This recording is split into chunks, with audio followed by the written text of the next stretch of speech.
Southgate, hEDS Rehab here, and we are going to do an exercise a day. So I said I would give you a series of exercises that you could have a go with and find the one that is best for you. So I'm going to give you next one of my really favorite exercises that I think feels really great. So a lot of us have hip issues, issues with subluxations or weakness in the sacroiliac joint. We can be a bit unstable. And I know many people will have been given the exercise, the clam, and it becomes the nemesis of the hypermobile. So I don't know really of anybody who likes the clam. I don't like the clam. So when we're lying on our sides and our knees are together like that, the angle of the knee is going down, and the first muscle that then wants to recruit, because it's in internal rotation, is the one that we tend to get tight in. So I don't really love that exercise so much. So as an alternative, I like to get those muscles working by tying a band around my knees. And the other reason for doing this way is that our bones, we have something called arthrokinematics. Our bones all move in a certain way, and they don't move independent of one another. They move together in a sequence. So the shape of our bones makes, so if I think about my feet, if I roll my feet out a little bit, and you can feel this, it will roll my lower leg out a little bit, and in actual fact, that'll start to roll my upper leg out a little bit. And when you do that, because of the muscles that it recruits, it actually makes your tailbone come under and your pelvis go underneath, and it flattens your lower back.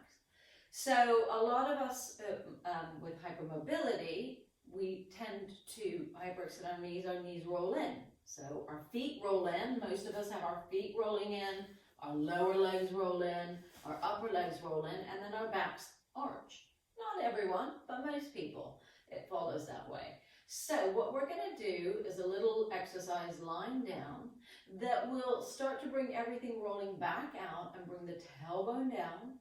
And this will help to stabilize our hips, stabilize our sacroiliac joint, lengthen the tension out of the lower back, and also improve the feet. So it's a great exercise for lots of bits of us. So we're going to lie on our backs with the band around our knees.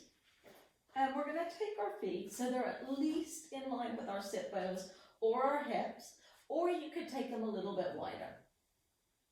And I find this exercise is great, and all of my people who have got hip issues like this exercise because they can do it, and they're successful at it, and it feels good. So I want you to think about your feet first. So if my ankles are rolled in, and my heels are popping out the sides, then that's already internally rotating my lower legs. So we're going to think about feet number one, and we're going to think about rolling the feet so that they're at least flat.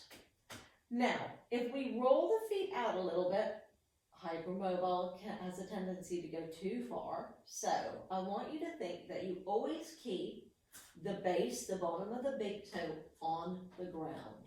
So as we roll the heel out, that big toe, the base of the big toe joint, is not allowed to come up. So that's going to stop us over rolling too much. So we're going to start to set those feet up in a place where we're a little bit towards the outside of the middle of the heel, and the base of that big toe is still there. Don't grip with your toes to do it. Keep those toes long. And now we're going to start to pull the knees open into the band, and as we pull the knees open, we're going to flatten our backs. So we're going to tuck the tailbone under, and then as you release the knees back, we allow the spine to come back to what we would call a neutral place. Now, things to think about, because I'm someone with hEDS. I know all the cheats in the book that we do.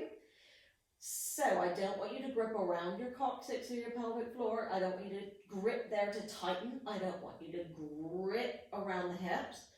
And I also don't want you to grip your belly. So a lot of times people will go into a pelvic tilt and they use what we call their rectus abdominis. So that's your six pack.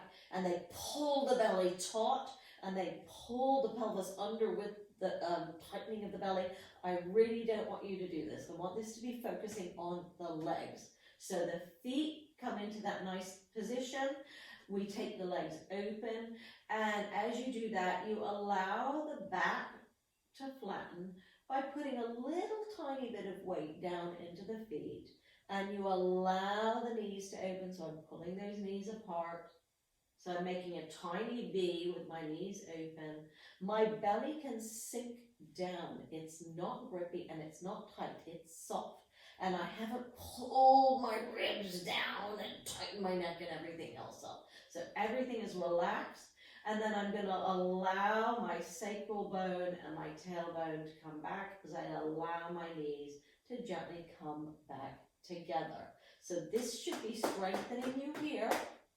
And it will allow the hips, the legs to rotate out, the hips to come into here, and allow the tailbone to come down, and allowing you to strengthen all the bits that will help to keep those sacroiliac joints and hip joints stable. So taking those knees apart, gently flattening the back, good, and little rock.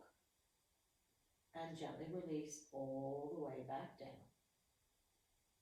And that's all we're going to do. It's just a gentle knee opening, lengthening the back, feeling it flatten, and releasing back, and knees coming together. So that was exercise 2 in our series of an exercise a day. I hope you enjoyed that. I hope that felt as good for you as it felt for me. Make sure it does. If it doesn't feel right, don't do it. That's rule number 1. Anything that doesn't feel 100% okay, you do not do. So it's Bonnie Southgate, hEDS Rehab here. Don't forget to subscribe and like it if you liked this exercise, so that I know which exercises everybody likes and they don't. And I will see you again soon for another exercise a day. Have a great day.